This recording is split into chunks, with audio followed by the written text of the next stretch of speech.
the more and more we bring back all the broken pieces and we start to love ourselves so wholly and completely, I'll tell you something, at least in my case, every time I learn to love and accept another piece of myself, I'm able to be more loving and accepting of him.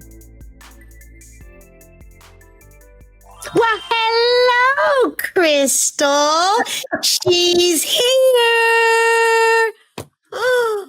Oh my goodness. I have to calm down because I know we just had a little pre-call and I am just so excited right now. So even before I get going, I'm going to go ahead and I'm going to read your bio, Crystal, because I want really people to understand who I'm talking to today. And then we're going to go from there. So thank you for being here. I love being here and I love you. Love you so much. Okay. I'm going to try to read through this. I just told Crystal, I'm like, okay, I wrote this bio and you guys are going to understand after I read the bio who she is and why I'm so excited. And personally, I hope I get through this without crying. So just give me a second, you guys. I tried a couple times. It didn't do too well, but I'm going to try it again. How's that? All right, here we go.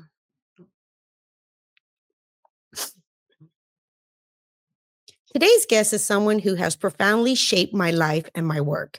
Crystal Andrus Morissette is a global leader in women's empowerment and the founder of the International SWAT Institute, where I personally trained and became certified as a women's empowerment coach.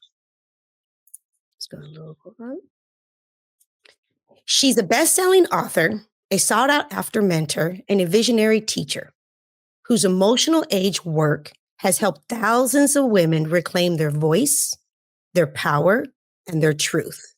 Crystal has been featured around the world for her compassionate leadership and the movement that she's created to help women rise, heal, and step into who they were always meant to be. And on a personal note, her mentorship changed my life. It is an honor to welcome Crystal Andrus Morissette. You did it. It was so good. Thank you. And I'm so honored, Charlene. I'm so honored that I get to do what I do and I get to work with amazing women like you. And then this full circle moment where you're doing this incredible work in the world. And now here I am on your podcast. So thank you. No, thank you.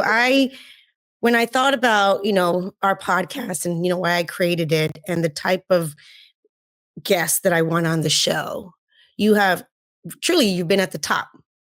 And the reason why you've been at the top is, not only because of all the amazing work that you've done and the books that you've written and your school that you have created and the thousands of women that you have actually changed their lives, based on what you actually do and the work you do. I was like, oh my goodness. When it comes to, women's empowerment and the matters of the heart, I know that this is, it goes together. And when we heal ourselves, we heal, everything. And so even before we get into all the details, and I actually, Miss Crystal, has some questions for you that I really know that the audience is going to want to hear. But I actually want to start from the beginning. I would love for you to take us back.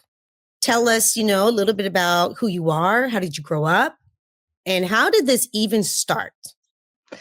Yeah. And, I'm turning 55. So like when you think, let's go all the way back to the start, it's like a long time ago. But I'm grateful that before we even went into record mode, you said a prayer for us. And I would say that it started with my relationship. I'm just really honest about it. I knew I was special really little, but it wasn't because I came from something that was special per se. It was that I did have this feeling from a very young age that I was this special child of God. And that always landed for me. So although I've had lots of different opportunities and privileges through my life, being someone that's living in Canada. It's a great country, but by the time I was 12 years old, my family of origin, which I feel like I had pretty solid first 12 years, it blew up. Like I can say it that way. It was like my family. My parents were really young parents. So my mom was 18 when she got married, and she had my brother at 18. So she was 17 when she got pregnant, got married right away, and then had me at 20. So my parents were not equipped at all. And I know there are some young parents that are equipped. Yeah. So it's not about, but my parents weren't equipped. And when it blew up at 12, I went from almost feeling like I was this special chosen child to what's happening here? What has just happened to my parents? And what's happening? And I'm so grateful that I had the formative years that gave me confidence and self-esteem. And that is what saved me. When I really think back, is that I had this feeling that I'm special. I'm God's child.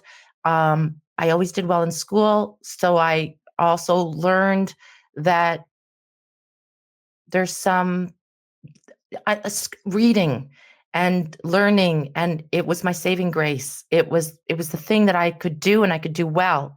So even though I moved out at 15, moved out at 15, have been on my own since I was 15. Wow. And I say this only because the success that I've created, to think that, even getting married, my parents weren't part of me getting married. They weren't part of helping with weddings or any start in life, or once I started having children. My parents were just not there. Like once They weren't there. they never were there, and they never came back. Crystal, that's actually very relatable, because I think, in the generation, especially, I believe that we came from, we're very young women, but, we're in our 50s. And, when I talk to women, and I know you talk, obviously you deal with so many women, our beginnings sometimes, they are not ideal in the respect when it comes to, the matters of the heart, the matters of anything, because our parents, again, and I always say we're not poo-pooing on our parents, even though the way they show up really truly affects us, really truly affects. Yeah. And listen, my father passed, it's been 4 years, and I had gone 7 years prior to him getting that he hadn't even had contact with any of us for years and years and years and years. And finally I thought, like, I need to, my dad's getting old. And it was me that reached out to him. And because he was sick, he didn't have that fighting spirit that he had his whole life. So he was so ill that I got to then go and show him all the love that I had, and I always had for him. So on his deathbed, where I got to sit with him while he was in hospice and cried and played him his favorite music, and there was such a healing, like now, but I didn't get healthy parents. Really unhealthy, really unhealthy. And yeah, like you said, a lot of us did in that age group. Not all of us. Some of us had good parents. Not all of us.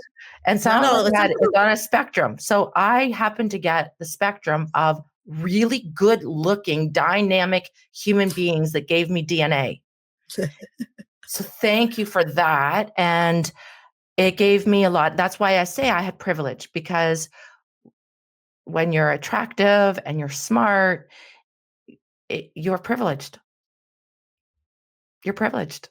And there's a lot of people in life that would just look at that alone and go, you're smart and you're pretty and you're just have a way better start in life than a lot of other people, because you already have some attributes that are going to work on your behalf. We also know that, Charlene, that there's lots of beautiful, smart people that don't become successful and can't have healthy marriages and don't. So that's not enough of a thing to say that's going to set you up for a great life.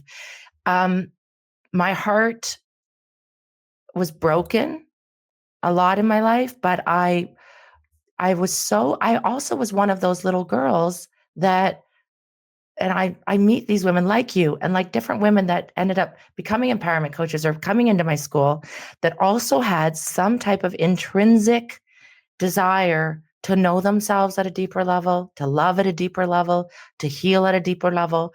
So I also had this intrinsic need for love and to be loved. Love. And when you are kicked out of your house at 15 and your own parents turn their back on you, I look back and realize now that so much of my life was in a deep need to prove my worth and to be loved. So that also made it like a deep desire to get this thing figured out. And desire is the root of all achievement. When you want something badly enough, if you really want it badly enough, and I was so badly committed to love, knowing what love was, understanding love, and not the passionate kind of love that the media shows, but really understanding. Charlene, I literally was writing in my journal 2 days ago, bring me back to First Corinthians. What is love again? What is love again? Love is patient and love is kind. And love does not rejoice in evil, and it rejoices in the truth, and it keeps no right of wrongs. And so because I had that sense of understanding what love, the energy of love, not the human passion and fears and stories that are part of love, that also became a driving force for me to really understand what love looks like, leads like, acts like, speaks like, writes like. How does that person show up in the world? And that became sort of a who I'm becoming. So Yes. I was always Yes. becoming that version of me. That version of love. And Well, let me ask you helped me make better choices Yes. than I might have otherwise. And that's really important that you said that, because although you are mentioning from a very early age, you had that feeling, but then at 12 years old, your parents your whole life just went, psh, Yeah. and they broke up, because I can imagine, before then you had your mom and dad, you and your brother, and you were just a little girl going through life. And then all of a sudden you're like, what is happening now? What is happening? And also, my dad moved away, and my dad was the patriarch. So it was almost like when my dad left, my mother turned into a teenage girl. And then there were men in the house, and I was sexually abused. And and then at 15, when I got kicked out, it was really because one of the men was inappropriate with me. And I told my mom, and my mom didn't have it in her to choose me. So I also became like outraged. Outraged. That's what I was going to say to you. So for you to be leaving at 15 years old, I can only imagine, and especially what you just said that you went through. I mean, that must have felt completely, not only you're outraged, scared, confused. Where did you, after you left, where did you start going, and how did you start, really trying to start navigating things? Because I can only imagine at 15 years old, Crystal, it's probably chaotic. Seriously. Yeah. You don't know what you don't know. You do what you do. And so I moved from place to place. I had my clothes in a black garbage bag. I found some place to lay my head at night, and then I'd sell somewhere else. But I knew I always had a job. By the time I was 17, I had 2 jobs. I got a scholarship to university. I was driven. You were driven. I had something to prove. And when I see a lot of, whether it's celebrities that make it and you hear their stories, there is something young.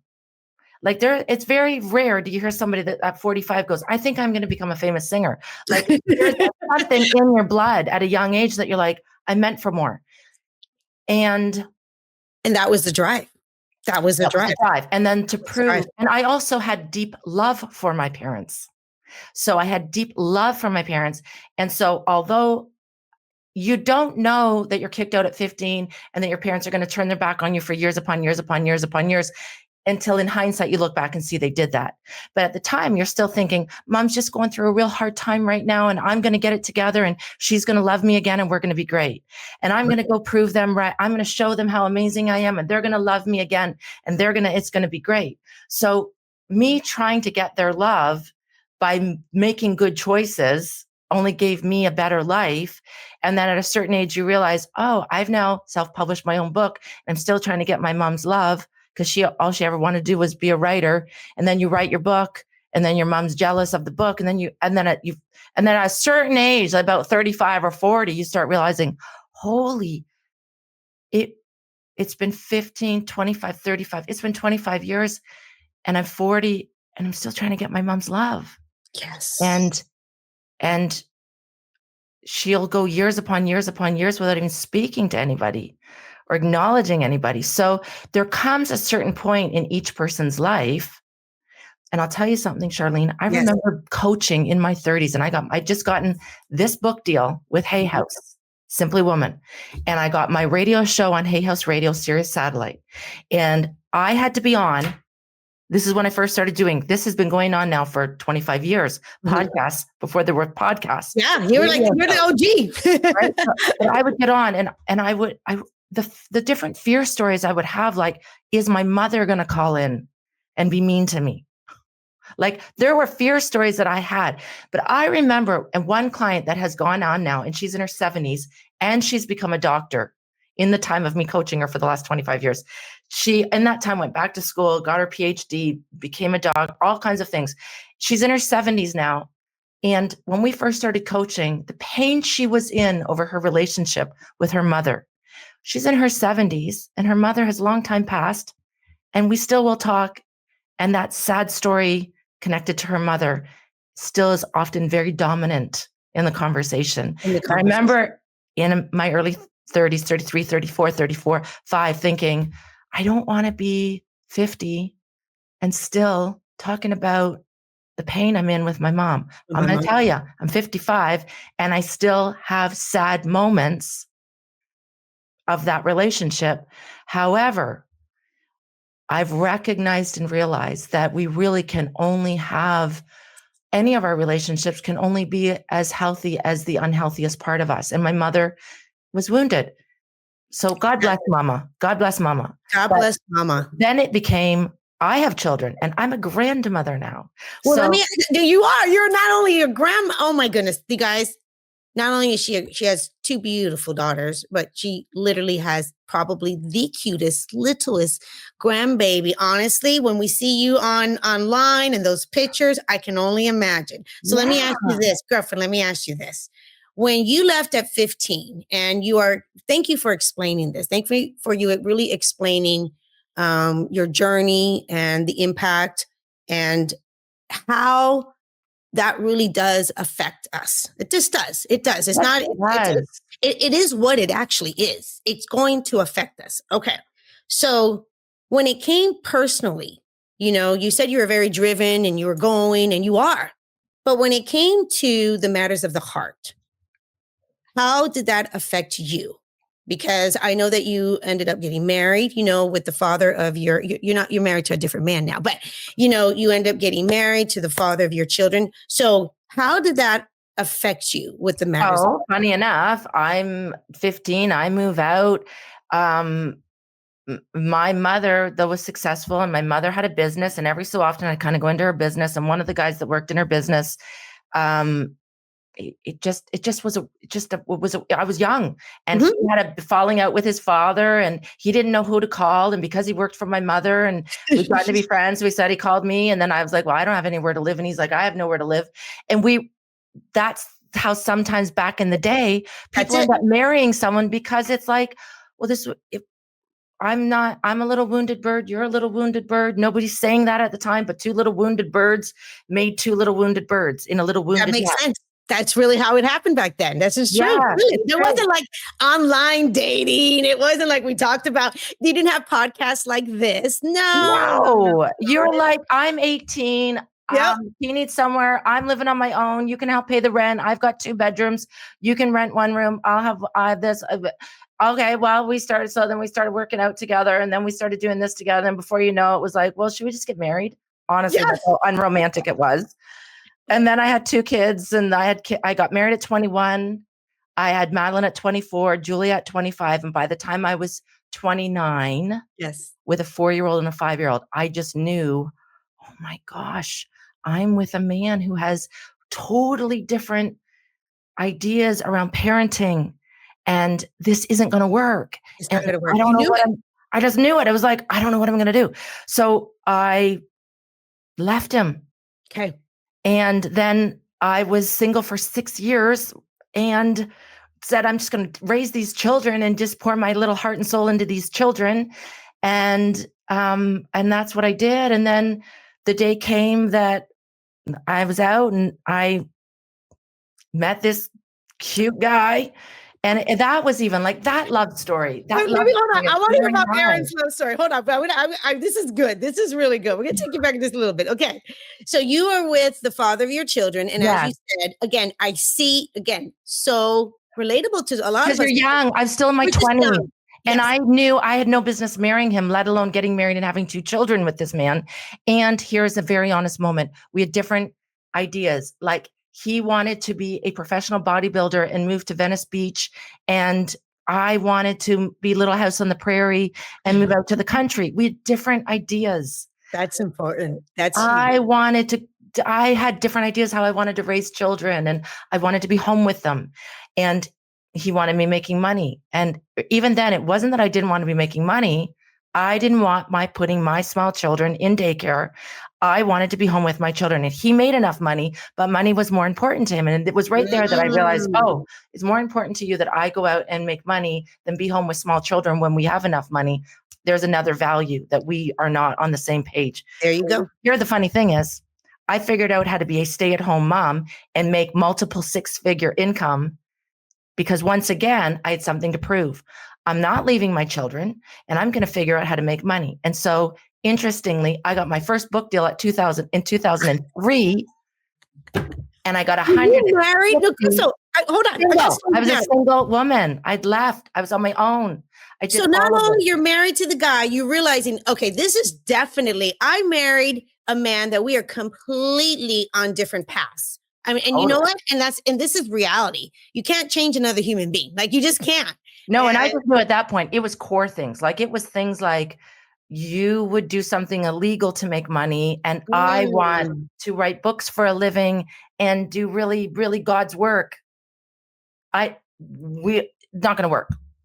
That's amazing at not that going to work. time. No, I know that, but that's actually amazing at the time that you were able to have that clarification. Like, you knew something was in you. You're like, I got to go. This is not going to work. I have to go, because if I am leaving, powerful, Crystal. If I am leaving the father of my children, because I will not be able to live my purpose, my heart's, my soul's purpose, which I didn't know at that point. It was like, I was going to help millions of women in the world. Yes. With 6 books now. 1, 2, Hay House. Hay House. Here's other languages my books are in. I did this book with Random House. Like, I have done a lot of books. And I knew at that point, I was in a dialogue with God all day long. It was very easy to know. Because and you know what? And I lived in a perpetual state of talking to God. Yes. And if you didn't leave that marriage, who knows if you would ever been able to have this opening to go off and write these books and do what you did. You had to cut that energy, because I truly believe this with all my heart. And I want people to hear this. The reality of life is this: it really matters who you are with. It matters, because that alone is going to shape so much in your life. And if you are in a relationship, truly, that you have 2 people that are completely opposites, and we have completely, truly different visions, visions are so big. Like, I realized how much values are. It's not going to work. It's not going to work, Crystal. It's not going to work. It's not going to work. We can't fake it. Like, we can't fake it. This. You can't fake it. Because I cannot abandon my soul. There you go. And there's way too many women who are abandoning themselves every day in relationships that are bleeding them dry. Now, I will say this, though, Charlene, interestingly. So we can talk about my new love story, but probably 15 years into the second marriage, which we're now 18 years, I once again realized I'm in the same boat again. Not totally different boat. Okay. So there's one thing that's similar in these 2 marriages, and that's me.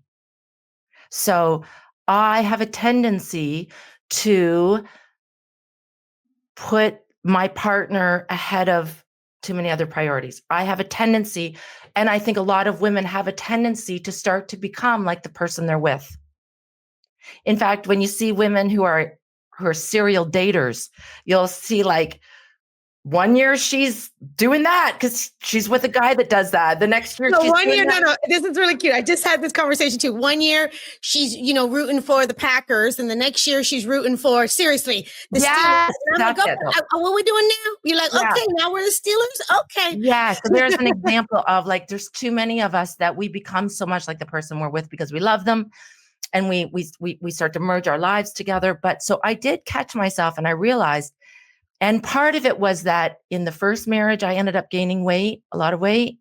And then in the second marriage, I realized, oh, I'm putting the weight back on again. The weight was symbolic of something deeper. Something deeper. It's all of those things are always deeper, whether it's your weight, whether it's your income, whether it's your love life. All of these things are always they show up to show us who we are being in the world and how we're being in love, how we're being in how we're showing up. So I started realizing I had a tendency so let's now circle to the work that I'm most proud of, which is the emotional edge, which is this idea that we all have an emotional age.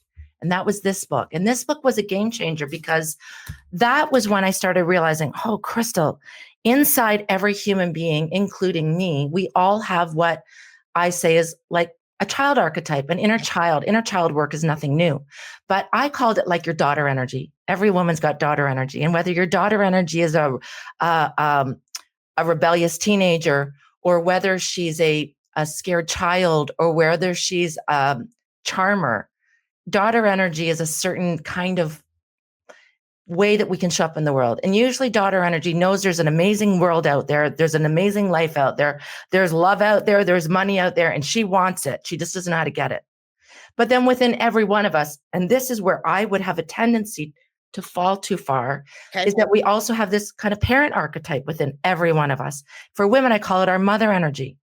And so in my relationships, I recognize that within a very short period of time, the part of me that was like my woman energy would start tipping over. And before you knew it, I started acting like a mother, teaching my husband, teaching my children, turning into a mother and mother energy has a tendency to put on weight. She has a tendency because she's just going to make sure she's the wind beneath everyone else's wings. Right. She's like, do you think then, let me ask you this, because I want you to break these energies down, because this is so important. And I'm going to take you back for a second. So when you left the husband and you are in a 6-year, single mama bear, you're like, I got something to share. I got something to prove. And you write your first book, which your first book just blew up, right? Yeah. Really blew up. My first book I self-published, sent a copy of it to Hay House. So the first book I actually self-published it. Sorry for tapping there. Okay. I did my first book as a single mother. I self-published it and I sent a copy of it to Hay House. Hay House, then I do my first book with Hay House. I do my second book with Hay House. I'm still a single woman. Okay. My kids, as I'm off doing Hay House radio and I'm not at home, and I've told my small children, they're not small, they're 11 and 12. They're old enough to be at home at 4:30 in the afternoon for a couple of hours. No one's supposed to be cooking or baking or doing anything while I'm gone. So it's a bit of a sad story. So I just want to do a little bit of a warning. During my radio show, my kids have decided they're going to make brownies. We don't have eggs. They call their friend that lives across the street, and a freak accident. Their friend is hit by a truck crossing the street to our house, in front of our house, and killed. So what stopped all of that was I came home, and as I'm driving home and I see and then I had to find out that my children have just been traumatized and have just watched their friend die in front of our house. And so I make a decision. Oh my God, my poor children. Like, once again, it's like, should we run? Should we move? Should we leave? Should we go on the run again? So that's when I like hunkered down and once again made the decision. My heart was a little broken again. My heart was broken for my children. They were broken. There was a lot of grieving. Yes. And so that 6th year that I was doing amazing and everything was raising, and we all just took and I still down again. And so for about a year, I was now a single mother hunkering down, trying to be with these girls and make sure they were okay. And so books and all of that became like a little bit. So then it was, my heart was broken. I'm on my own. It's really been a hard time. My girlfriend says to me, finally, after a while, like, Crystal, you gotta get back out into the land of the living. Like, she said, Mama, you gotta get going again. Like, gotta get going again. Yes, you gotta get going, girl. Good for your girlfriend. Yeah. And so it was that night. It was a little bit more to the story. Yes. But it was the next day that she said, let's go out. And she actually said, you know what you should do is just the cutest guy you see, you should just, and I said, I'm not interested in that at all. The last thing I want to do is meet someone. And it was that night in my broken heart that up popped this, here's the interesting thing, not a guy that I ever would have gone for in the past. Okay. Wasn't the look of the guy I would have ever gone for, generally speaking, in the past. And I didn't go to bars. Her husband's a very good looking man. So yeah, he's a lot of people say he's gorgeous, but it just wasn't it wasn't like, I wasn't looking. That was the point. You were looking, Mama. You were like, and the funny thing is, I never went to bars. I never went out. So when people are like, how did you guys meet? We went out for dinner, my friend and I, and then she was like, let's just go over there. There's a band, they're playing. And I was like, I don't really want. She's like, just stay the night at my house. We can have a couple of drinks. I did, because I never drink and drive. And she was like, just please, Crystal, just one night. Relax, girlfriend. And that was the night that I never went out. And that one night I went out, and there was Aaron. And I'll tell you this, it was what he said. He's like, oh, I got talking a couple of minutes. And then he said to me, laughing, looking back, he said, my education finally paid off, because for years he would say he spent all this money on an education that he didn't even go down pursue that field that he studied in. But he went to school and he studied at the University of Toronto, St. Mike's, to be a deacon. Oh, that's wild. He studied theology and philosophy. Yes. Okay. So Aaron was the man who, for a long time, like literally was the guy that at the front of the church is like the body of Christ. Well, I'm not Catholic. I'm not even Catholic. So, but I just found that so fascinating because I love God. Right. So you're like, okay, he's a man of God. In my mind, I had a list of qualities like, he can't be easily angered. He has to love God. He has to love children. He has to love music. He has to love animals. He has to love. And as we're standing there, just one by one, things he's saying, this can't be for real. Who is this person? Just came out for the night. Like, what is happening right now? And honestly, Charlene, oh my gosh, we were together. We've been together almost every day since that day. We were engaged 4 months later. Oh my God. He didn't even ask me in advance if I wanted to get married. That's how confident he was. He just said, I'm the man for you. You may not know it yet. And you're the woman for me. Wow. And see, that alone is sexy, girlfriend. I would have been like, wow. It was. That was our third date. Our third date. You guys see, ladies, this is what we're talking about. Like, seriously. Third date, he took the chair. Let me say this. Chair. And he pulled the chair, and I was like, whoa. And he pulled me over to him, and I was like, what is even happening? Who is this guy? And he was like, listen, I'm going to tell you something. You may not know this yet. Oh, I love it. But I'm the man for you. Oh my goodness, Aaron. Oh, and I just thought his confidence was so sexy. Yes. And Charlene, I got to say something, Chris. I have to say something. Okay, I got to say something. This is so good. Oh, this is good. Ladies, I love how she's explaining this and we're having fun here. But I really want to tell you something. You know, when we talk about the matters of the heart and we talk about, you know, us in our singleness, okay, in our singleness. Yeah. And allowing ourselves just to go with the flow like Crystal did, just having a good time. She's like, no intent. She was like, I'm open, but still, come on. Okay. When you think about if you are, you know, open to, you know, a relationship or a man, one of the things I'm going to tell you right now, there will never, when a man is into you, ladies, okay? There's not going to be any confusion if he is a true masculine, confident man. He's going to make it very clear. And that's what it's all about. Because when you are out and about, and if she met this Mr. Aaron and he will wishy-washy, you know what I mean? No, And I wouldn't be interested in this. she would not be interested in him. She would be like, buddy. The only reason I continued was that he was so into me. So sexy.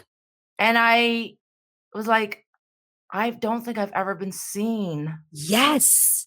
By a man before. Yes. And I wasn't that interested. So I wasn't trying to. I love that you just said that, because here's the thing too, Charlene, is I had spent 6 years being a businesswoman. I mean, I'd spent my whole life being a businesswoman, but now a single woman that I could go on. So I never ever thought of myself as going on dates. I literally never dated anybody, but I bet you half of those business meetings, those men thought you were dating.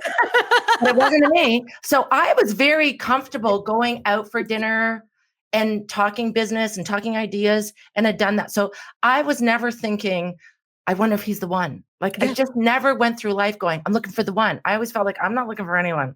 Like, and if a guy was only seemed like sexually interested in me, I wasn't. But it was that Aaron was so. And here's the thing with Aaron, because I wasn't that interested. I don't mean to say a poor guy, because girlfriend, I love it. Because I wasn't that interested. I even like the first time that he wanted. We've been talking on the phone for a couple of weeks, and then he said, like, he really wanted to come and see me. And I was like, I'd just gone out of the bath. It was. The kids, I'd put the kids to bed. I'd had a bath, washed all my makeup, washed my hair. And then the more and more we were talking on the phone, he's like, I just wish I could see you right now. And then I was like, well, if you want to come over, you can stop and get us some tea. He bought 2 teas. When he pulled up, I said, you're not coming in my house. It was the summer. And I said, well, you're not coming in my house. My kids are sleeping. They would die. So we can sit out on the porch. And because he already knew I'd gotten out of the bath, I thought, I'm not putting makeup on because that's going to look insecure. Like, why do I need to put makeup on? It's the evening and I've just gotten out of the bath. Talk about confident woman. I didn't put any makeup on. I just thought, I'm me. This is me. He said when he pulled up and he saw me fresh-faced and not trying, they just went, wow, she's really mature. Like this is a real woman. This is a woman. This is a real woman that isn't trying to impress me. I can't explain it. It doesn't mean that I didn't put makeup on lots of other dates. It makes sense. I said to myself with him in my mind, if I have to go out of my way and disrupt my life and it's hard, I don't want to do it. So if he asks me to go out when I have a babysitter, which I very rarely had, I'll go out.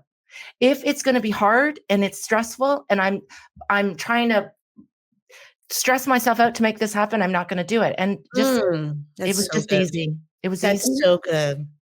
Don't get me wrong, marriage hasn't been easy. Well, let me ask you this. I know marriage hasn't been easy. And I right now, as you are talking, oh my goodness. And I know and I just want to let you know. So literally, I think we're about half and half, 50-50. So we have listeners that are single, very go-getting women, but they struggle with the matters of the heart, Crystal. Or we have women that are married that are either like come to the show because they really want to enhance their relationship, or come to the show because they're trying to figure out, is it me? Am I in the right relationship? Am I in the wrong relationship? So based on what you just said, girl, oh, this is so good. A question just came up that I actually wrote. I want you to I'm going to read the question to you, Miss Crystal. Okay, here we go. Oh, this is so good. Okay. Your emotional age work has changed the lives of so many women, including mine. For women who struggle in love, choosing the wrong man, repeating patterns, or feeling disconnected, how does understanding the emotional age help them create healthier, more empowered relationships? It's a great question. And what I love about emotional age is it's so fast and it's so easy. And you might need a therapist in your life. But however, when it comes to the work that I do, there have been women who said, I was in marriage counseling for years and I had 2 sessions with you, or just got my head around emotional age, changed everything. Like,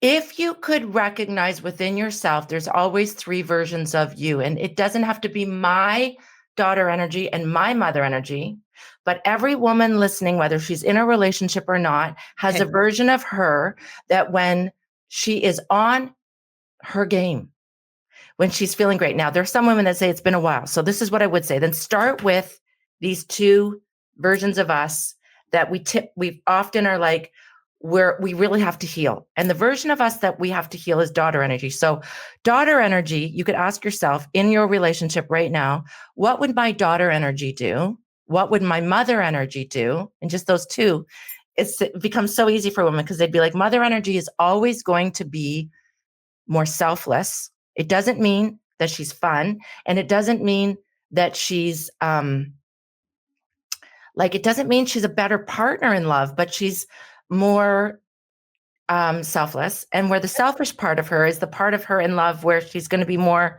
of that daughter energy. So in love, in relationships, no matter where you're at, once you start to realize there's a version of you that overgives, overdoes,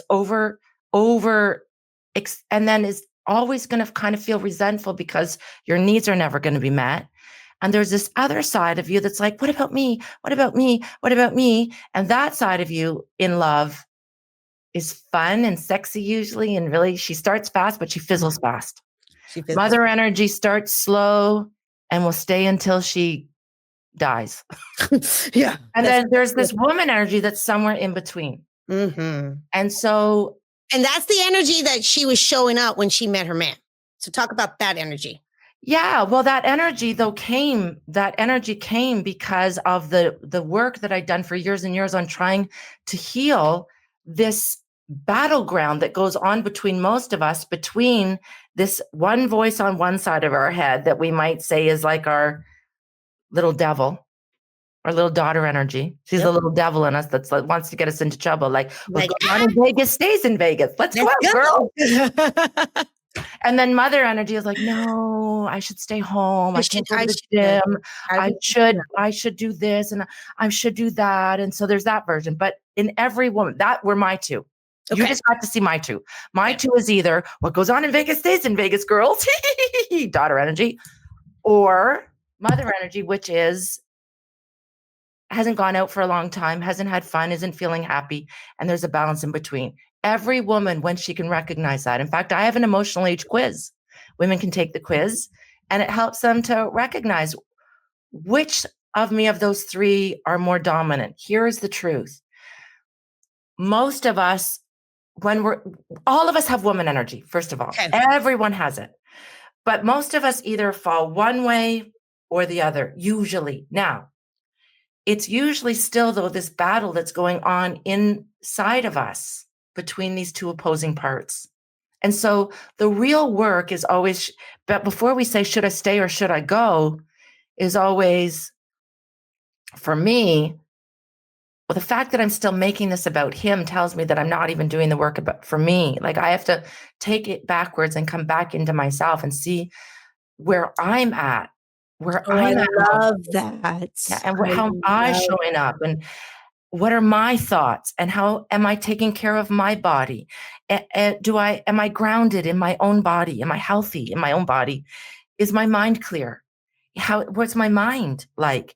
Because body, mind, spirit, I mean, the most beautiful relationships are the ones that are truly built on this idea of soulmates, which is soul spirit, which is the spirit connection.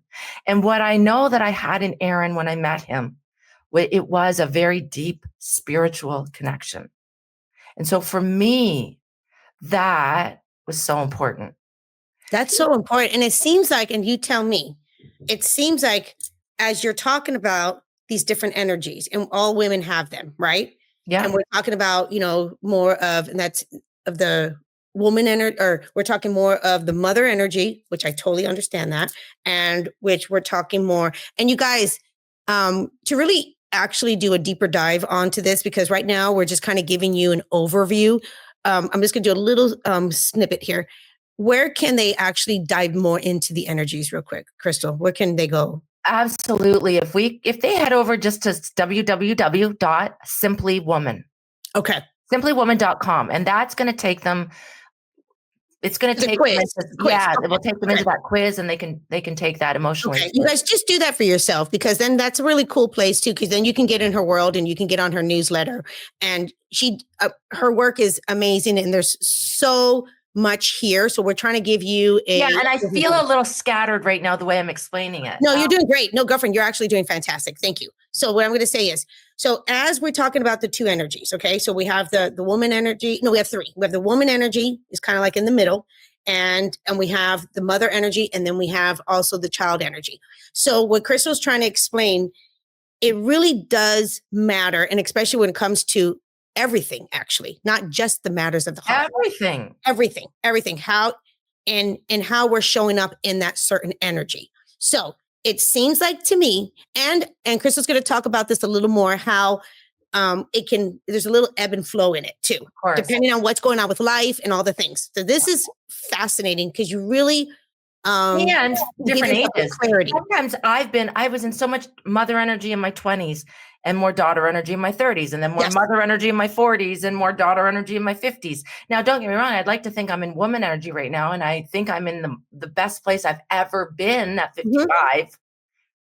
That's exciting. That's exciting. Yeah.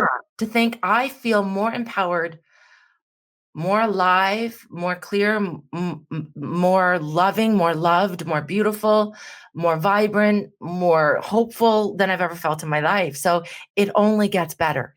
That's fantastic. So let me tell you this. So you meet this man, and it seems like you guys were in alignment in that respect. You guys had the same values. He was really showing up. And he was sexy, and he was cute, and he played his guitar. Yes. It was just great. Everything's great. Yeah. And then we get married and life happens. And this is real. You guys, this is why I brought Crystal on also today, because she, just like all of us, and this is why she does the work that she does, she's explaining how herself has been through this process of, hot and the cold and being in all these different energies, but truly getting to a place where she's saying now, where there is a different peace. There's a different, like it's the word though. It's a peace, right? There's a different peace. And it's beautiful because it's PEACE from all your broken pieces. PI. Yes, yeah. And Jan Van Zott wrote a book years ago called Peace from Broken Pieces. And at that time, it was so powerful because I was doing this work on this archetype work. And it was this idea that when we're born, you're a little girl and you're golden. And then every stage of your life, you make decisions about who you should be. And if you're in a family of origin and your family or certain things are not desirable, and don't be like that and don't act like that, we start taking aspects of our personality and aspects of our humanity, aspects of our femininity, and we start taking, and it's almost like we take a little piece of ourselves. Yes. But the good news is you don't actually throw it away and get rid of it. You bury it somewhere, and I call it in your basement. You just take a little piece of yourself and put it down in your basement. Now, in psychology, we'd call that your subconscious mind. Correct. So we take pieces of ourselves and we bury them. The funny thing is, in love, that is the number one way to discover the parts of yourself that you're owning and all your disowned parts. Because all the pieces of yourself that you've disowned will 100% guaranteed be triggered in that marriage. In that marriage. Oh, that relationship. Yes. And so in that relationship now, all of a sudden, the pieces of yourself that you've decided, I never want anyone to know I could be like that. I never want to be that. I never wanted anyone to know I did that when I was a teenager, or I did that. You take these certain parts of yourselves and you bury them somewhere like in shame. And that's shadow work. So peace, PEAC, from all your broken pieces, is the work that I do, which is allowing yourself in a very loved space to go down, so to speak, into your basement and start reclaiming parts of yourself that you buried. And the healing comes because you do, in my relationship, I would recognize there are things about him that make me so angry. And then as I understood the work that I do, that I would do with somebody else, I would be able, if there was someone else, I'd say, when do you remember acting like that?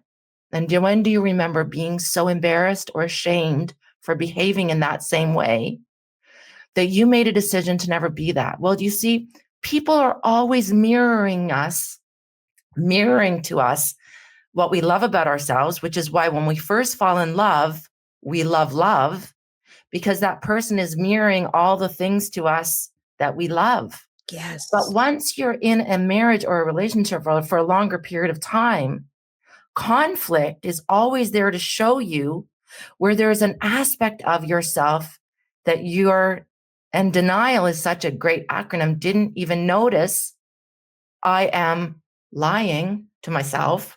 Yes. So you don't realize that your partner is triggering something in you, that if you could hire Charlene to be your coach, hire someone that does this kind of work, this working with parts, where come to my school, learn how to do it yourself, where you can start to recognize that, oh my God, my husband's sun energy is triggering parts of myself that I made a decision at 15 when I had to move out and be responsible. And you think you're going to act like that? No. So you have arguments about things that you realize, oh, I took parts of my daughter energy and buried her. So my husband's those same archetypes. So when I do the healing for these pieces of myself and I find that 15-year-old broken teenage girl and I get to know her and love her again, the more and more we bring back all the broken pieces and we start to love ourselves so wholly and completely, I'll tell you something, your relationship with your partner, at least in my case, every time I learn to love and accept another piece of myself, I'm able to be more loving and accepting of him. Oh, girl, wow, you just got me right on another question. This is perfect. Oh, mama, we are so in sync right now. Thank you. Here we go. This is so good. Okay, you guys, I'm gonna ask her this question now based on what she just said. Love this. One of your core, let me put my glasses on because I gotta wear glasses. Yeah. Okay, it's okay. You know how this goes. Yeah. One of your core teachings is about women learning to rise into their worthiness. Why do you think so many successful, strong women still struggle to receive love? And how can they start allowing themselves to be loved in the way their heart truly desires? Because I would bet a lot of very accomplished, successful women, if they're not in love at this point in their life, and I shouldn't say that I would bet, but here's what I know. A lot of us that are very accomplished. Yes, talk about that. A lot of us that are very accomplished, if we were to be honest in our most honest moments, we can't even identify or recognize that we have a wounded little child in there and we're not even real. So for me, I know how to make money. It was that, why is there this something in my relationship that keeps, and at that point, that's when I realized that I have overcompensated to not be needy because I could never count on anyone. So I didn't allow myself to even realize that I had a very needy little girl in there that needs love. And to overcompensate, I became wildly successful and fierce and powerful and have money and I can buy my own thing and I can do my own thing and I don't need anybody. But that little needy little girl, when she finally told her husband the truth, which is, I do need you. And letting myself actually share, it's a lot of ego. And I never realized that. And in fact, if someone would have said to me over the years, well, you're doing all of that just to be worthy, just to feel worthy, I would have thought, no, I'm not. But at the deepest, when I didn't feel loved by my own parents, there was a deep inherent emptiness that I filled with work and accomplishments and all of those things. But there will reach a point for every woman that you're not even celebrating the last accomplishment and you're already on to the next thing. Correct. So it can't be another thing that you're going to do that's going to fill the void. And for me, it was admitting and recognizing, like, I do need love. I do need to be loved. And I do want love. And love takes being vulnerable. Yes. And love takes letting someone in. And love takes being wrong. And love takes being needed and needing someone. There was just a lot that I had to admit to. And I think a lot of women who are very messy. It can be messy. It's very, love isn't messy. Love is perfect, but human beings are messy. Yes. Okay. There you go. I love that. So love is perfect, but humans are messy. But human beings are messy. So our humanness makes us messy. And the love isn't what's messing us up. It's the fear and the anger. There's a lot of other emotions that are messing us up, not love. Love will sustain you. It's all the other stuff. And so because I was deeper, it's all the human stuff, Yeah. And when I will say this, when I've been on this, then I've made that, and I got this, and then your husband's talking to you in a certain way that I would think, who do you think you're talking to? Okay. He would think, I'm not talking to the person that's got her book on Oprah. I'm talking to the woman in my bed. My girl. Who's just a woman in my bed. Like, you're my woman right now. You're not that. And so I had to also recognize that I can be a powerhouse. And there are times that I feel like a really scared little girl that needs love and support and kindness, and like letting him in on that inside secret. I love that, Crystal, because that was what I was going to bring you back to. Because as you guys, and again, today, this is so good. This work is profound. This work will literally expect how she's trying to, isn't she adorable? But as she's trying to explain it to us, I only have her for a moment. So we're really trying to give you some pieces here so you can actually do more discovery. And I totally agree with this. This work, actually, you need to work with someone for sure.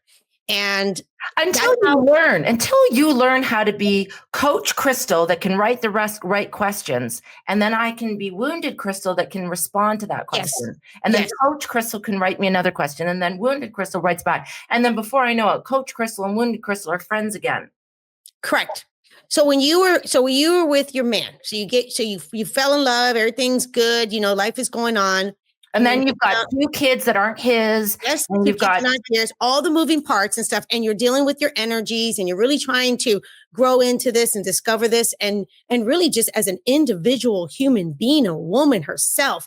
Oh, it's a lot. Okay, it's a lot, you guys. Seriously, you got to give yourself a little grace here. It can be a lot going on. A lot of compassion. That's what it does. It really does. It really takes a lot of compassion, because a lot of times we can be with the right guy, but there's this work that we have to go through.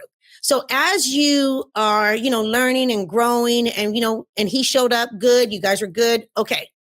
You found yourself, you said earlier, there's a point in your marriage where you knew, I'm going back probably to that mother energy. Yeah. Why? And how were you able to catch it and make that shift again? Charlene, it felt like in a very honest moment. Yes. And I never shared this at the time with anyone, because I realized something about my personality, which is I don't tell people when I'm in it. I tell people when I'm out of it and through it. And that's something I have to work at, because I don't always get the help when I'm in it. But because I knew I could do this, I just didn't talk a lot about it until afterwards. But at the time, to myself, I thought, it's like I'm turning the Titanic. Okay. I got to turn the Titanic now. And so I stayed very focused on what I believed we could be, what I believed we were, who I believed I was. Okay. And it just takes so much honesty, honest conversations, and learning how to really communicate in an empowered way, and to tell the truth, but to wrap it in love, as kindness as you can. You have to tell the truth. But truth without love is harsh. It can be mean. It can be cutting. It can be cruel. But truth with love lands. And so I had to tell myself the truth.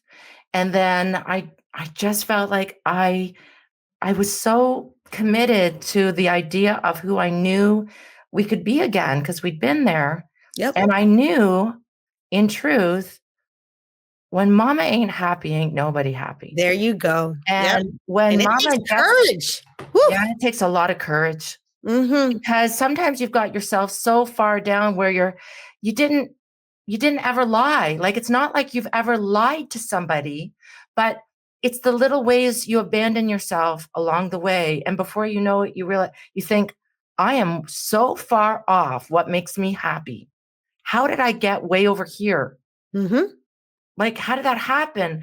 It's every time you really want to eat chicken and salad, but you eat pasta and meat and salad. I can't explain it. It's all kinds of small little daily things where you're like, I really wanted to make love, but instead we went and did that. I really wanted to shave my legs and have the bath this night, but instead I went to the baseball game. I really wanted to, I can't explain it. It was so many that's ways. so good. You gotta honor yourself. Yes. Yes. And so to just be like, I'm leaving you, I would say all the time to other women, okay, if you are really planning on leaving your husband, why don't we try something first?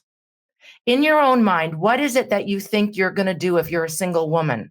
What are you going to go do? You're going to leave your husband right now. So what is it you think you're going to leave your husband, and then what are you going to go What is it going to like? What is it going to look like? Well, I would start working out and I'd lose some weight and I'd feel great. And I would start, well, why don't you do that now? Yes. Like, why don't you just take your marriage then for a moment and make it not be the primary focus? Because you're not in a good place right now. And where attention goes, energy grows. Yes. Energy goes and it grows. So if I just kept focusing on what I'm not getting, so I just realized at that point, Charlene, I'd gotten myself back up over 200 pounds. Wow. I wasn't feeling good. I just was like, I could blame him for all the reasons why I'd gotten myself into that place, but they were all the same reasons why I'd gotten into that place with the first husband. There you go. So it was the same reasons I was in the same place with a different man. And the common denominator is me. And so I had to start looking at the ways I give my power away. And what do I mean by power? This is another thing. I think a lot of men don't understand when women are using the word power, we're not talking about being in a power struggle. Power is energy. When you turn on the lights, you're going to have power. Women give their power away. What does that mean? Don't even realize it, but I just keep bleeding my energy to the friend, to here. I gave it to that person. I gave it to the PTA. I gave it here. I just keep bleeding dry. I have no energy left and I'm not happy. And I where do I start? So we could say it's my marriage, but it's you. Not. It's you. It's you. You've given your energy away in all kinds of places. So yes. So saying, thank you for making me that meal, but I can't eat that. I don't want to eat that. Knowing how to say that. Being able to say things like, I'll tell you another thing. My husband started drinking too much. Okay. And so I started finding myself thinking we're going to have a little romance. So I'll have a glass of wine with you. And then we'll finish. Well, now before you know it, I'm drinking and I'm not a drinker. So now I'm drinking too much. And I'm mad at you because you're drinking. And now I'm drinking and I'm mad at you because I'm drinking. But really, I should quit drinking then. But then I might be drinking because I feel like you're drinking, and now we're going to do it because you're drinking, and I'm a drinker, and now I'm an alcoholic, and now I have to quit drinking because now I know. So I use that joke, that simple analogy of, but if I wanted him to quit drinking, because then I was like, this drinking is dampering our love. That's what I see happening now. Yes. But if I every day kept saying to him, you need to quit drinking. So what did I first have to do? I decided I got to clean up my own backyard. So there you go. One of the things I offer women is I call it Simply Woman Sober. And it's a 30-day reset, whether it's like give up alcohol for 30 days. Any couple that is struggling, if alcohol is a part of your marriage, and don't get me wrong, I love me a great glass of wine. Mm-hmm. However, not every night. No. And if your marriage is struggling, and if you guys are drinking, the greatest gift you could give yourselves is get alcohol out of your life and get back to going for walks and get back to like, there's just so, that was but I'll tell you something. It was 3 years of me not drinking before my husband finally quit drinking. There you go. And for 3 years, there were many times that I thought, oh, what am I going to do? Yes. But I lost weight. I started feeling great. Then I was going to yoga and then I'm doing that. Then my husband wants to be more involved in what we're doing. Well, we're doing this. Yes. Yeah. It's not an easy answer, but it's always you stepping into your best place. I love now, that. don't get me wrong. In marriage, there's a lot of people in an honest moment that might have said, Crystal, you stayed way longer than I could have. Or where did you get the patience? Or where did you get well, I did get it from love. Love is patient. Love is kind. Yep. Love seeks I really loved him and I love him. Yes. And so I would say this, our marriage is the best it's ever been. I know. Better than the first 4 months when we were meeting each other. Now I can say, to think like we've been married 18 years and I'm with my best friend, my lover, my partner. We work together, we traveled, we live life together, and it's hard at times, but love is the best thing on earth. Girlfriend, and you know what? And I honestly want to say this to you. Seriously. I truly believe also that you are in this place because remember, I'm one of your students, from back in the day, Yes. I truly believe that you are in one of this place because of the work that you do. Yeah. Yeah. I'm not kidding you, ladies. Like, it is life-changing because it changes you. It gives you such different clarity about yourself and who you show up. And it gives you a different courage and such insight on other people. Insight. And really, and it gives you that ability, truly, because she just said, as you're working through this, as you're learning to understand that you are going to be the common denominator and you get this courage to be able, if you are in a marriage and you literally adore your husband and you two are just not, in alignment and things are just like, when you work on yourself first, it opens everything. It just changes everything. Don't get me wrong. Working on myself, choosing to not, I will have a glass of wine now, but I definitely did 1 year without a drink. I'm not. You had to get clean. Yep. I had to get myself so clear so I could know what's my stuff and what's your stuff. And then once I had done long enough on my stuff, then it was very, very clear. This is your stuff. This is your stuff. And then now you have to do the work if you want to stay with me. Ooh, then we got marriage counseling. I love that. Right. Then it was very clear to me. You're not going to gaslight me. I know who I am. I love who I am. I like who I am. I'm an amazing person. I'm a great wife. I know what I bring to the table. I have high self-esteem again. I have my worth back. Now I know how to communicate, and I catch myself when I used to get pulled down the rabbit hole into an argument. Now I can stop myself and think, I know how to emotionally regulate. Oh, that's good. So I'm not going to get pulled into your fire. You're going to have to learn how to emotionally regulate. You're still going to have to learn that. So that was even something I realized, I kept getting pulled into his tornado because he'd never done any of this work. Yeah. And so then, it's been beautiful. It's honestly, Crystal, can I just tell you, I'm like feeling it. It feels liberating. I'm like, oh, it's not easy, you guys, but it can be liberating.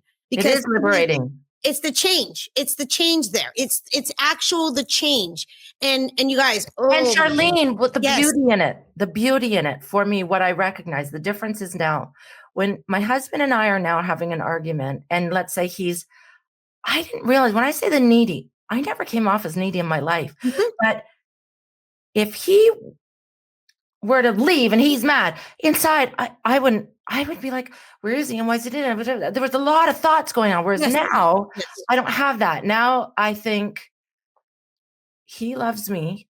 I love him. We're good. He's got to go off and get himself clear. And I'm getting, it's just a different whole level of confidence in our, and you think you'd have it. I should have had it after 4 months, but because of how wounded I was from my childhood and my parents, I didn't realize that it was a lot of work that I had to do on really healing that deep, deep wound of my own worth.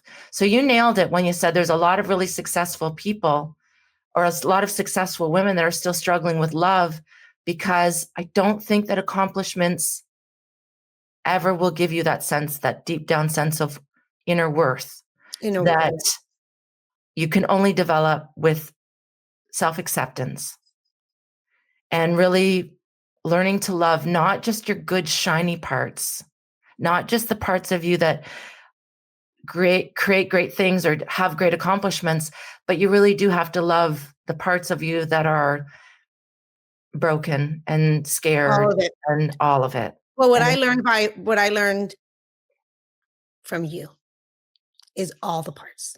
Yeah. All the parts. Thank you got to learn to love all the parts. And it's interesting because there's so many different types of psychology now and different types of therapy and internal family systems, and where this understanding of now working with this idea of like love all your parts is becoming mainstream. But back when I first started doing it, we weren't talking out like you got to love all your parts. Now you're hearing it in a way where we're hearing it not like you got to love all your parts as in you got to love your boobs and your butt and your stomach and your hair. You got to love all the parts and of all the aspects that make up who you are as a human being. And it's really hard to love the bad and ugly. It's really easy to love the good. Correct. But it is the bad and ugly that needs our love most.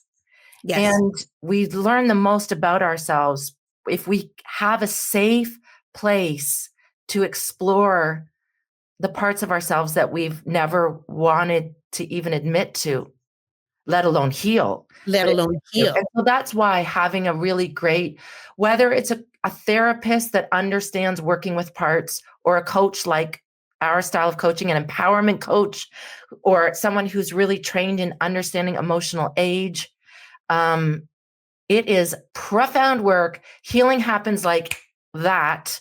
I have women, honestly, who have been in therapy for 20 years that get 2 or 3 coaching calls with me that say, the lights just went on and Crystal, Missy, let me tell you something. I remember my first time just on a coaching call with a whole bunch of women, and I had no idea what I was about to expect. You know, I was like, okay, I'm ready. I'm ready to learn. I'm ready to study. I was very important. And then you just started talking, and I was forever changed in one session. I'm like, oh my goodness. It's that powerful. It's that powerful. Thank you. Your work is incredible. I literally, and you know what? And we've been in each other's world now for a while, and I truly consider Crystal a friend. I adore her to pieces. We haven't actually met in person. We're going to, because she promised me one day she's going to come to Arizona and go back to Sedona. So I'm waiting for that. Yes. But I know that I have kept, oh goodness, first of all, you're amazing. And you know that. You know, I absolutely adore you and I have so much respect for you. And I know that look how the time goes, Miss Crystal. I'm telling you, I'm going to, it's my podcast. So you can have me back. I can have you back because I really want to continue on breaking this down. But before I leave you, a couple things I want to do. There is another question I do want to ask you because it's on my heart. And I know that the listeners would want to know. Work isn't just about personal empowerment. It deeply affects a woman's how she shows up in partnership, and how does a woman and does a woman's healing, and how does a woman's healing? I don't know what the hell I just wrote, but it's okay.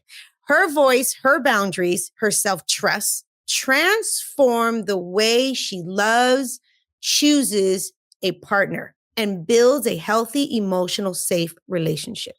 So I would say that I don't think you can have a healthy, and let's just break down the word healthy, it's heal thy. So I don't think you can have a healthy relationship with anyone if we're not doing the work to heal thyself. Yes. And I really don't think you can have a healthy relationship if you have two wounded people. So as a woman does the healing, and she's stronger in her voice, and she's clearer in her boundaries, and she's all of that is going to make her choose wiser, show up in a way that's going to, and she's just not going to allow, in fact, she's just not going to allow an mistreatment, and she's going to catch it when it starts to happen. And hopefully she's going to have the words and the ways of communicating so that she can be heard and get her needs met. And I think that is what changes our relationships is really, when we heal ourselves, we can have much better relationships. So, and you guys, and that is actually the most powerful thing, because it truly, truly, and I've said this over and over again, it starts with ourselves first. It starts with the relationship what we have with ourselves first. It starts with that, always first. And I love what she just said, because if we are looking for a truly healthy relationship, we got to have a healthy relationship with ourselves. We got to get real. We got to do this work, because that's why it changes. And you know what, ladies, and the beautiful part is we're not stuck. Like she said, we're not stuck. We just have some layers. And you know what? Again, we're gonna have to bring her back a couple more times, because I'm not even kidding you. She, like, look how many nuggets that she gave us today. And there's deeper layers here. You know, there's like, when we talk about we're not stuck and we have layers and we can chip away those layers. She goes into all of that. But Miss Crystal, first of all, I am just so honored. Honestly, thank you. Thank you. You're an incredible woman. Oh my God. You are. Oh, no, you are. No, you are. You are. You are. You are. You are. But you know what? Don't you find this? That I know that I might not always find women like there's a lot of us out there, but you might not find these kind of women maybe just, around the corner at your house. So what I think is beautiful is we're finding each other from all around the world. Yes. And we are finding people that some of you just said we've never actually met. I think some of the best relationships I have and women who have supported me the greatest over the years, I might not have met in person, in real life. But because I've had an online business since 2003, she has 32 years. Yes. Of being in business and being in an online world, which seems crazy. Is that right? 2023. I don't know how, but thank you for doing the work you do. Thank you for you're doing it. You're showing up and you're doing the dang thing. And so it's more and more of us women who, as we heal ourselves and we're proud of ourselves and we feel good about ourselves, we also, it's not just in love. We meet our BFFs in our 50s sometimes. You're finding your new best friends in your 40s and your 50s and your 60s because you've done the work. So it's also sometimes grieving losses of friendships. It's not just old relationships in love. Sometimes it's letting go of a lot of old relationships to make room now that there's a newer version of you, a more empowered version of you. And that more empowered version of you is going to attract the people into your life that have been waiting and that they're on their way. So if you haven't found the love of your life yet, I guarantee they're there. They're waiting. They're there. Absolutely. And again, we got to look within first. Crystal, oh my goodness, great boss. How do we get in your world? Can you, I'm personally, this is what I would like for you to say. First of all, how do we get in your world? Where do you hang out the most? And for women that are listening right now, and I love for you, please, to mention your school, your program. That's where I got my personal certification. And I'm just gonna prepare you guys though right now. It's deep. We're not talking, it's not fluffy. It's real deep work.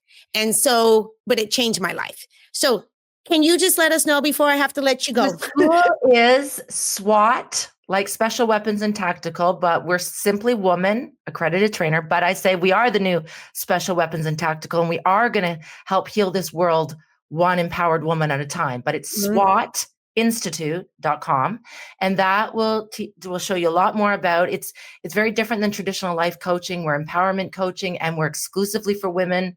I was the founder of empowerment coaching back in 2003, so I am the founder of the movement. There's many schools. We were the first one. We are the premier, but we're also one of the only ones that is exclusively for women. So SWATinstitute.com, and you can learn more about the certifications and the courses and the programs we offer.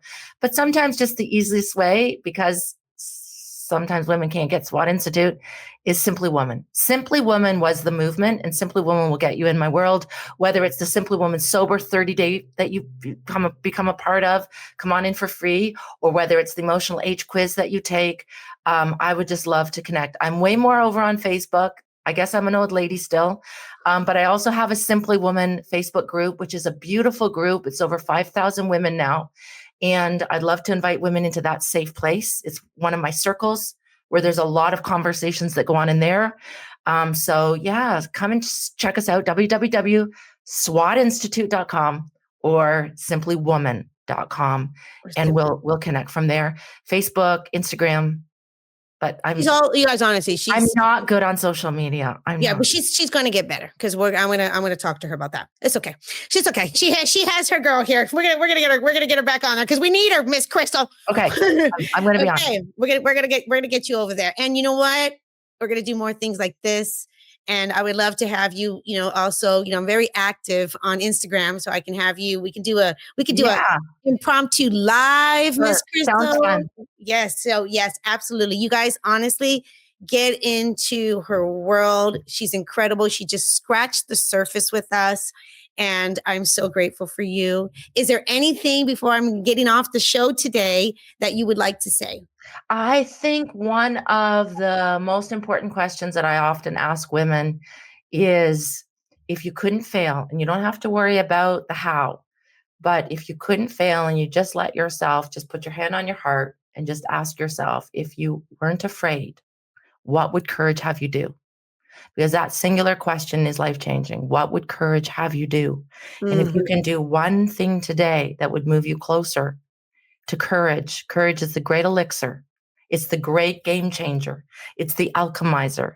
And when a woman steps into courage, it's a game changer. So let yourself have the courage to honor yourself, because you matter so very much, and your life matters. Oh, thank you. That was beautiful. Thank you, Charlene. Thank you. And to next time, cheers to great love. If you're loving this podcast and these incredible conversations, please hit the subscribe button and leave a 5-star review. Don't miss an episode, because each week I'll be bringing on guests and experts who will share their knowledge about love, dating, and relationships, so you can apply it into your own life. I'll see you next week. And until then, cheers to great love.